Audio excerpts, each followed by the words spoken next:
Empezamos con el problema ontológico. El problema ontológico en general es el problema acerca de qué existe en el mundo, cómo está poblado nuestro mundo. Entonces vamos a preguntarnos qué es real, qué existe. ¿Sí? Cada disciplina científica tiene su propia ontología y esto se debe a que cada disciplina estudia una porción de la realidad que sería su propio dominio. Entonces vamos a encontrar que los físicos tienen sus problemas ontológicos, así como los psicólogos también tenemos nuestro problema ontológico.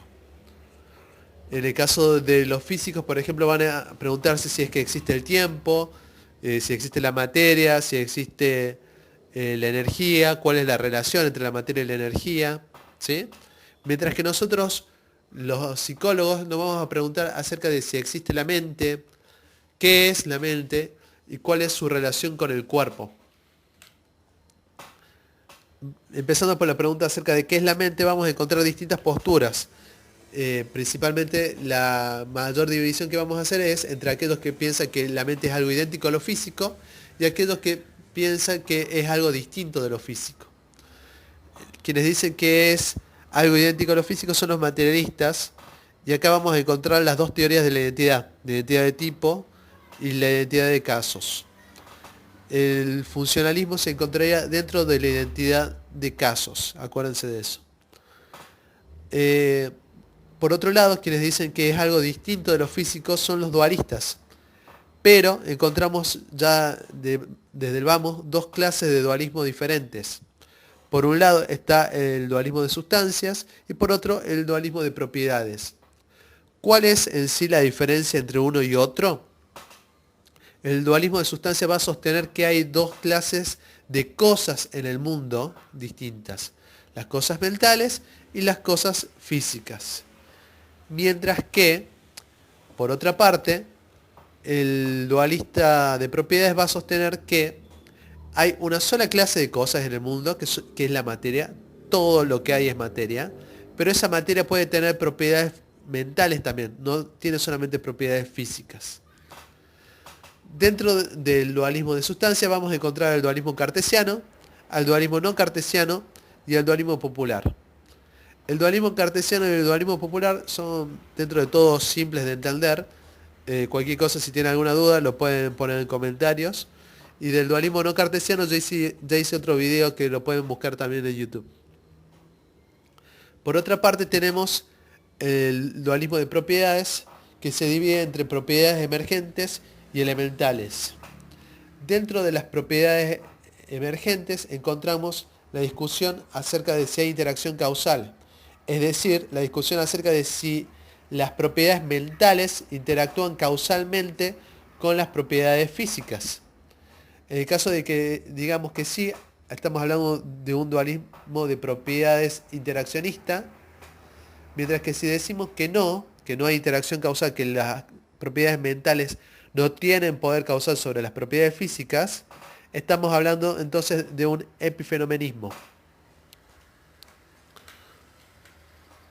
¿Cuál es la diferencia entre propiedades elementales y propiedades emergentes? Cuando yo hablo de propiedades elementales, estoy hablando de propiedades de las partes. Por ejemplo, si estoy hablando de la arena, ¿sí? Cada granito de arena tiene ciertas propiedades. El granito de arena tiene una forma, tiene un tamaño, tiene una determinada cantidad de masa, ¿sí? Esas son propiedades elementales.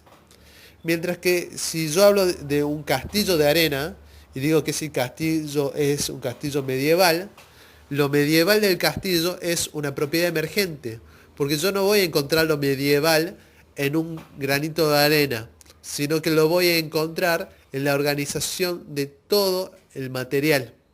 ¿De acuerdo? Cómo las partes están organizadas entre sí. Otra distinción que tienen que aprender es la distinción entre identidad tipo-tipo e identidad caso-caso. Tienen que entender que tipo-tipo significa concepto-concepto. Los tipos son conceptos dentro de un vocabulario, ¿sí? En este caso estamos hablando del vocabulario de la psicología y por otro lado, el vocabulario de la neurociencia, ¿sí? Cuando nosotros decimos que hay una identidad tipo-tipo, queremos decir que para cada concepto de una teoría le va a corresponder otro concepto de otra teoría. Esto quiere decir que sería traducible o reductible un concepto al otro. Un ejemplo de esto lo tienen, por ejemplo, en el sonido. El sonido es una vibración que viaja en el aire. Entonces yo puedo hablar de sonidos agudos o puedo hablar de ondas de alta frecuencia. Sería exactamente lo mismo, sería sinónimo si se quiere. Entonces yo puedo reducir o traducir una teoría del sonido a una teoría de las vibraciones que viajan en el aire. Entonces, materialismo, identidad tipo-tipo sería el materialismo reduccionista. Pero, por otro lado, no todos los autores se comprometen con esta idea de reducción. No todos esperan poder hacer una traducción de la psicología a la neurociencia. Entonces, optan por una versión más reservada, ¿sí? Sostienen que los estados mentales son estados materiales, pero no necesariamente se comprometen con que sean siempre del mismo tipo.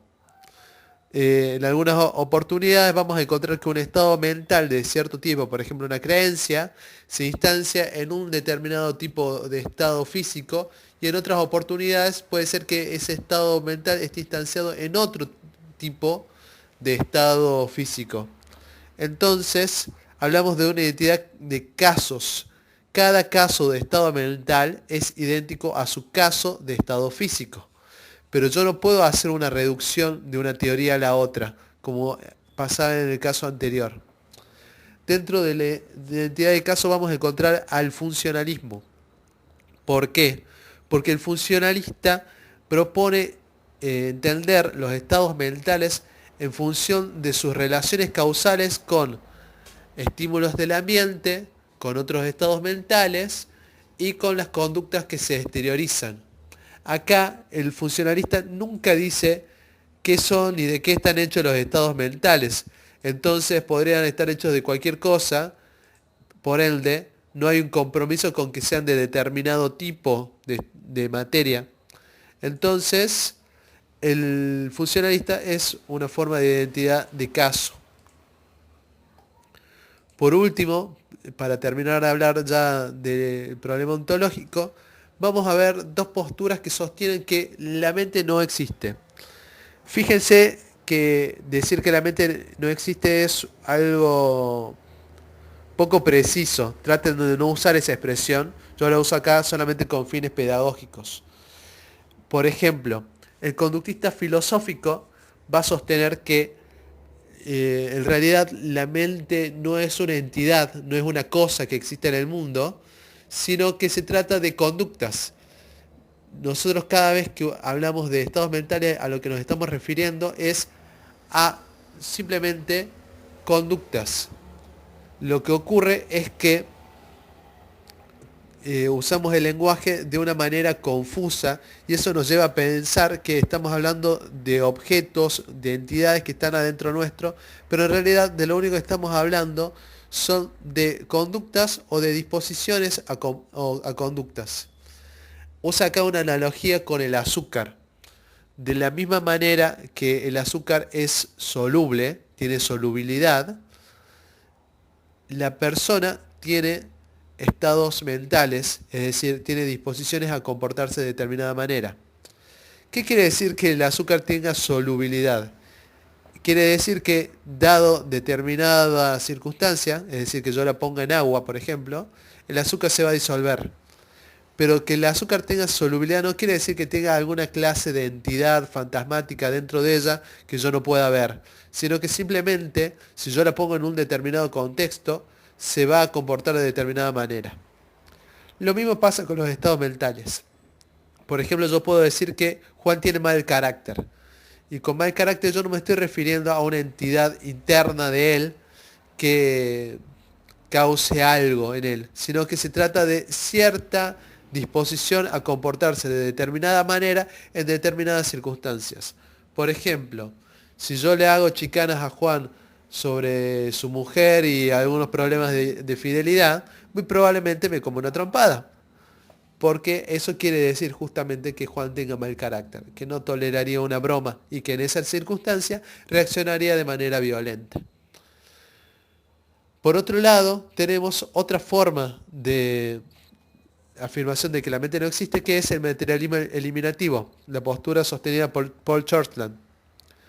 Chortland sostiene que cuando hablamos de estados mentales, en realidad no nos estamos refiriendo a cosas del mundo, a cosas que sean hechos, sino que en realidad ya estamos apelando ahí a teorías.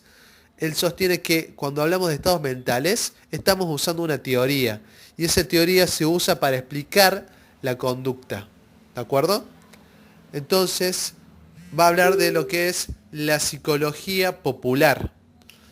¿Qué es la psicología popular? La psicología popular es cuando nosotros le atribuimos a los otros estados mentales para explicar o comprender por qué las otras personas se comportan de la manera que se comportan. Entonces yo voy a decir, Juan no vino a la fiesta porque se pensó que su ex iba a estar acá y no se quería encontrar con su ex. O, por ejemplo, Juancito está ahorrando plata para comprarse una bicicleta y por eso trata de no gastar plata. Entonces, yo estoy usando una teoría para explicar la conducta, de acuerdo con Chortland. La psicología popular, los estados mentales, son entes teóricos, ¿de acuerdo? Pero, agrega además Chortland, se trata de una teoría mala. Y como se trata de una teoría mala, lo ideal sería eliminarla, ¿sí? Dejarla de lado y apelar a otra clase de teorías, ¿sí? Estas son las dos posturas que van a sostener que la mente como entidad no existe.